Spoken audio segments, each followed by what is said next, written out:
2017 yang dibentang oleh Perdana Menteri. Dalam ucapan beliau, Perdana Menteri telah merujuk di perenggan 68 di mana dalam ucapan beliau berkata bajet ini digubal dengan berpegang kepada 5 prinsip dan falsafah kerajaan. Saya petik yang kelima saja. Beliau sebut, maka dengan mentadbir Malaysia, kerajaan ini akan terus berpandukan kepada falsafah Islami yang universal sifatnya, yakni wasatiyah, merangkumi kesederhanaan, keseimbangan, keadilan sosial, kesaksamaan dan kecemerlangan. Ini berarti kita sentiasa berusaha bersungguh-sungguh untuk memperoleh yang terbaik, bukan sederhana, komplasen atau berpuas hati dengan pencapaian ala kadar sahaja. Duka citanya saya terpaksa sebut di sini, saya menolak kenyataan ini sebagai satu kenyataan yang kosong dan tidak bermakna langsung. Kenapa saya sebut ini, Tuan Sri Speaker? Sebab Perdana Menteri sendiri sekarang tidak mempunyai kewibawaan lagi atau integriti untuk membentang bajet sebagai Menteri Kewangan lagi di negara kita. Sebab apa saya sebut itu? Sebab nama beliau, nama keluarga beliau, termasuk isteri dan anak tiri beliau, telah terbabit dalam skandal kewangan yang mungkin terbesar di sejarah Malaysia, yang digelarkan sebagai kes terbesar pengubahan wang haram atau dalam istilah bahasa Inggeris money laundering, yang sekarang disiasat di banyak negara di seluruh dunia. Malangnya siasatan dimulai di negara kita, tapi sekarang sudah senyap langsung. Tetapi secara aktif berlangsung di Amerika Syarikat, di Switzerland, Singapura, United Kingdom, Australia, Hong Kong, dan banyak negara. Penyiasatan bukan suatu perkara yang seorang itu telah berlaku salah, dan sebagai peguam Subang harus saya akan kemukakan butiran until proven guilty then somebody. Saya akan kemukakan butiran. Saya ini saya permulaan saja, saya baru mula Tuan Speaker, dan saya harap itu tidak diambil anggap sebagai masa saya lah. Saya akan bagi sebab masa singkat. Butiran ada, banyak butiran ada, dan kalau kita perlu butiran, kita baca 136 muka surat dokumen yang difailkan oleh Department of Justice di Amerika Syarikat, kita dapat butiran. Subang, butiran itu ada. Cuma keterangan-keterangan yang difailkan. Yang terperinci. Belum lagi ada keputusan tuntas bahwa yang berkenaan itu adalah salah. Ya, tapi butiran itu terperinci dan kredibel, itu yang maksud saya. Dan perlu dijawab, tetapi sampai sekarang kita tak ada apa-apa jawapan. Jadi, biar saya teruskan dan tanpa interruption dengan izin. Ya? Okey. Baik. Saya kata tadi, siasatan berlangsung di beberapa negara. Singapura telah umumkan siasatan berkaitan dengan kesalahan pengubahan wang haram. 2 bank cawangan bank telah ditutup, dan 3 pegawai bank telah ditangkap, disiasat dan didakwa di mahkamah dan sebagainya. Tindakan yang tegas telah diambil untuk menjaga reputasi negara mereka, ya, atau image sistem kewangan mereka. Dan kita perlu ingat, Tuan Sri Speaker, kesalahan pengubahan wang ini melibatkan 2 unsur yang sangat penting. Ya.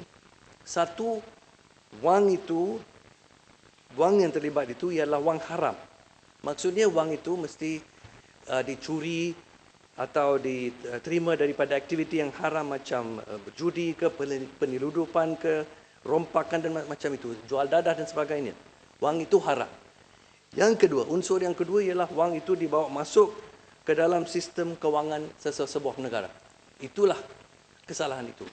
Sebab itu, bila Singapura ambil tindakan, bila Switzerland ambil tindakan, bila Amerika Syarikat ambil tindakan, mereka dah siasat dan mereka puas hati wang itu adalah haram daripada satu punca yang haram. Maksudnya dan istilah yang digunakan oleh mereka ialah wang ini dicuri. Dicuri Jadi maksudnya inilah wang rakyat yang dicuri. Wang rakyat Malaysia yang dicuri. Tetapi kenapa mereka prihatin dan ambil tindakan? Sebab wang itu dibawa ke dalam sistem kewangan mereka. Jadi Switzerland telah siasat dan Switzerland telah baru ini, Tan Sri, saya petik daripada kenyataan terbaru. Peguam negara Switzerland, ini bukan orang biasa, orang peguam negara yang cakap. Saya baca dalam bahasa Inggeris dengan izin. Investigations have revealed that substantial amounts were misappropriated from the SRC sovereign fund and that fraud was committed based on a form of Ponzi scheme. So, mereka dah buat sesadar, inilah dapatan mereka. Tapi di Malaysia semua sunyi.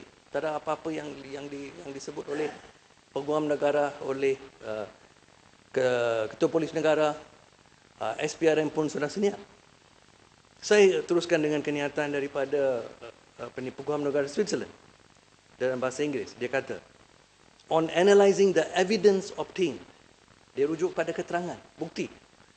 The OAG, Office of the Attorney General, identified further suspect transactions involving the Swiss financial sector. Firstly, the sum of USD 800 million appears to have been misappropriated from investments in natural resources made by the SRC sovereign fund. Secondly, it is suspected that a Ponzi scheme fraud, i.e. paying the returns on initial investments from funds obtained from subsequent investors rather than from legitimate revenue from the investment, was committed to conceal the misappropriations from both the SRC fund and from 1MDB. Jadi, inilah dapatan mereka, Tan Sri Speaker, 800 juta US dollars, hampir 4 bilion ringgit telah diseleweng daripada dana SRC. Dan mereka gunakan istilah Ponzi scheme. Inilah istilah yang sangat serius. Bermaksud memang duit, kita tahu ada banyak skim Ponzi di Malaysia juga yang telah disiasat oleh pihak polis dan ada dakwaan di mahkamah. Tapi dengan Ponzi scheme ini tidak ada apa-apa tindakan langsung. Jadi, Tan Sri Speaker, bila kita kata ini, kita bukan bertindak atas satu alasan atau tanpa alasan. Saya telah membuat teguran saya atau hujah saya berdasarkan butiran semua ini. Baik. So, Switzerland sudah buat siasatan dan di Amerika Syarikat pun kita ada siasatan dan sekarang tindakan di mahkamah yang telah diambil. Dan apakah gambaran kita dapat, Tuan Speaker, daripada semua siasatan ini berkaitan dengan 1MDB dan juga SRC? Dan kita kena ingat juga, mereka siasat bukan kehilangan duit mereka atau dana mereka. Bukan duit rakyat Switzerland yang hilang. Bukan duit rakyat Singapura yang hilang. Bukan duit rakyat Amerika yang hilang. Duit rakyat Malaysia yang dicuri. Tapi di Malaysia langsung tiada apa-apa tindakan sekarang. Inilah teguran saya dan asas saya berkata di Dewan Mulia ini bahawa Perdana Menteri tidak ada kewibawaan lagi untuk menduduki jawatan itu dan juga jawatan Menteri Kewangan. Sebab nama beliau telah dibabitkan. Nama beliau telah disebut sebagai MO1, Malaysian Official 1. Dan ahli Parlimen Kota Belud sudah sebut secara umum. Hanya seorang bodoh saja yang tidak akan tahu siapa MO1. Itu jelas kepada semua. Nama anak tiri Perdana Menteri pun disebut. Ya, betul. Saya tahu saya ada petua dengan saya. Yang di petua saya ada sedih. Saya tahu ruang yang diperlukan, yang dibenarkan. Baik. Poin saya, Tuan Speaker, ialah di seluruh dunia, siasatan adalah aktif dan tindakan yang tegas telah diambil di beberapa negara-negara lain, tetapi di negara kita semua senyap. Kita tidak melihat apa-apa tindakan daripada PDRM, Mula-mula kita melihat tindakan daripada SPRM, tapi SPRM pun telah disenyapkan. Telah disenyapkan dengan pertukaran pegawai tertinggi nombor 1 dan nombor 2. Pihak Bank Negara pun telah disenyapkan dan peguam negara telah dipecat dulu, dan yang baru telah juga mengambil tindakan hanya untuk melindungi Perdana Menteri. Ini yang kedudukan di negara kita sekarang. Pada masa yang sama, keterangan terus terbongkar dan apa yang terbaru yang berlaku adalah sangat serius berkaitan dengan dana SRC. Sudah diketahui umum dakwaan bahawa 42 juta ringgit telah disalurkan daripada dana SRC kepada akaun peribadi Perdana Menteri sendiri. Tetapi kita tahu Peguam Negara Malaysia telah mengambil keputusan tidak buat apa-apa dakwaan, dan beliau kata Perdana Menteri tidak melakukan apa-apa kesalahan sebab dia tidak tahu duit itu sudah sampai dalam akaun beliau, satu, dan kedua dia mungkin kelirukan duit itu dengan duit 2.6 bilion yang kononnya disumbang atau donated oleh seorang putera Saudi. Sekarang apabila kita teliti dokumen di Amerika Syarikat, seluruh muka surat 136 muka surat itu adalah jelas daripada dokumen itu cerita tentang putera Saudi ini adalah satu pembohongan. Tidak ada satu putera Saudi. You are getting into the DOJ. Yeah, because these are factors. Because tadi Kota Tinggi sudah berhujah detail. Dia kata ini semua fitnah. Kita kata bukan fitnah. Kita ada detail sini. Dan duit 2.6 bilion itu datang daripada Tenor Finance Corporation yang dikawal-kawal oleh rakan karib kepada Joe Low. Itu terang. Semua fakta ada. Nama dia Tan Kim Long. Eric Tan adalah nama ringkasan. Jadi cerita ini putera Saudi ini memang satu rekaan. Jadi duit itu memang sampai dalam akaun peribadi Perdana Menteri dan sebahagian tidak boleh dinafikan. Dan duit itu memang keluar balik, tapi yang isu dia tidak kena mendengar dengan putera Saudi ini. Tapi isu yang saya ingin bangkit sekarang ialah selain daripada duit 42 juta ini, baru ada kebongkaran bahawa 170 juta US dollars. Maksudnya lebih kurang macam hampir 700 juta ringgit. Jumlah yang sangat besar.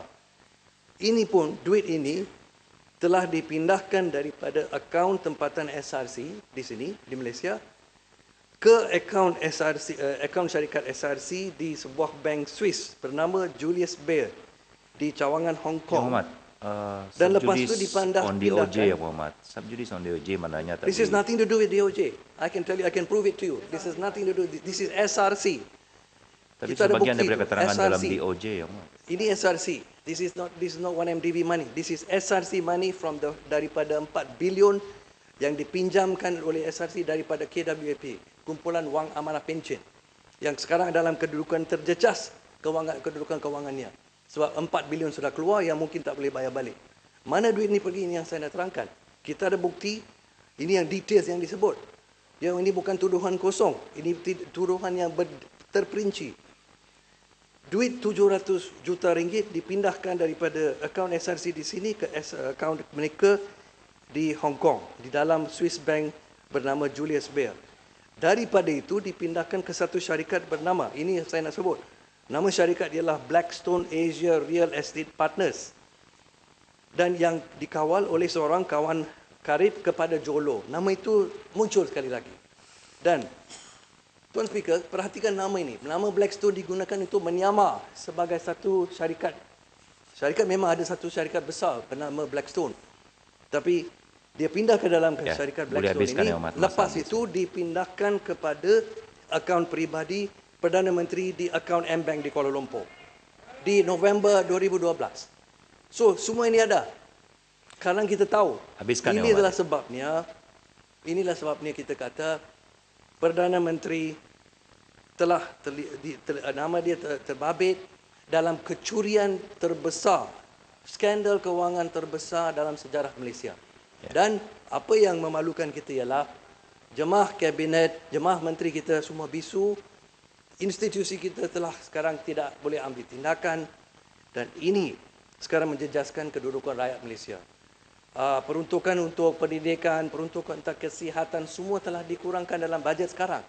Tetapi duit yang hilang sekarang, jumlah dia sudah dikira oleh Tan Sri Ambin Buang, ketua adik negara kita, $7 billion, lebih kurang. Tidak boleh di account, Ya, habis tidak masa boleh yang Mat. nampak dalam akaun 1MDB. Tuan Speaker, inilah alasan saya untuk berkata, dan inilah alasan ahli Parlimen Pembangkang telah keluar daripada Dewan hari itu, sebab kita anggap Perdana Menteri tidak layak untuk membentak apa-apa bajet di Dewan Yang Mulia ini. Dan saya memohon menolak bajet itu. Sekian, terima kasih. Ya Muhammad Merbuk.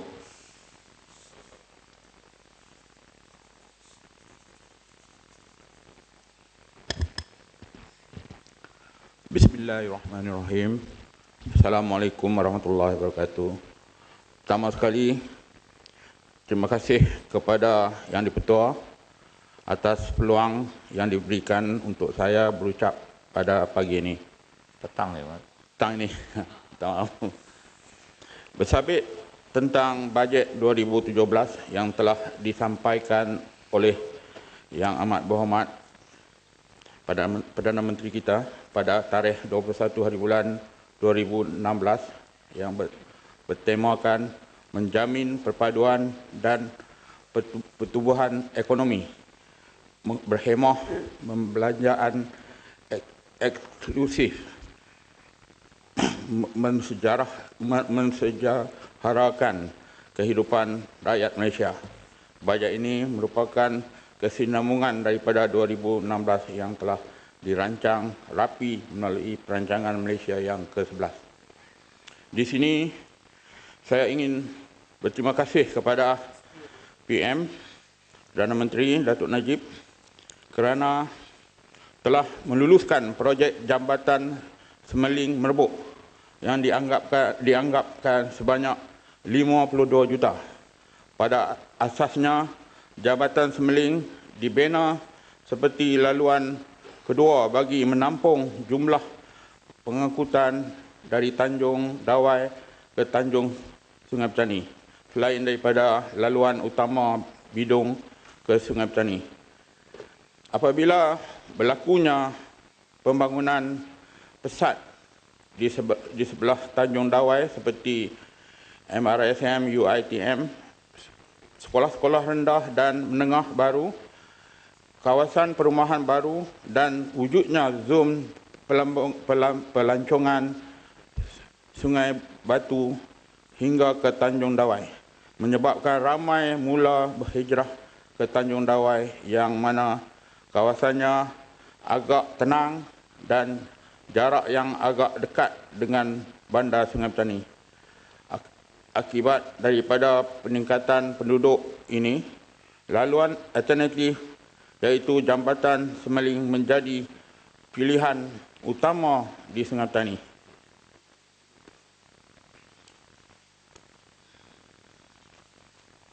Selain daripada itu, iaitu projek pembinaan tempat letak kenderaan bertingkat di Hospital Sultan Abdul Halim. Hospital Sultan Abdul Halim adalah sebuah hospital yang dibina bagi menggantikan Hospital Sungai Petani yang mana ianya lebih besar dan mempunyai lebih kemudahan baru serta mempunyai lebih kaki tangan berbanding hospital lama. Hospital ini pula mula beroperasi pada 7 hari bulan 2007 dan sehingga 2014. Terdapat sehingga 628 jumlah katil. Boleh dikatakan ianya sebuah hospital yang bertaraf dengan hospital-hospital besar yang lain dengan teknologi yang canggih dan hemat pakar yang ada menyebabkan ia menjadi tumpuan utama masyarakat di sekitar Sungai Petani dan juga masyarakat luar bandar yang berhampiran. Akibat daripada peningkatan jalan jumlah pengunjung yang mendapatkan perkhidmatan rawatan kecemasan pesawat dan kaki tangan di hospital ini telah menyebabkan kesesakan lalu lintas dan tempat letak kenderaan yang terhad pula menyebabkan ruang tempat letak kenderaan sesat dan pelajar terpaksa pelawat terpaksa meletakkan kenderaan mereka di tempat letak kenderaan berbayar di luar hospital.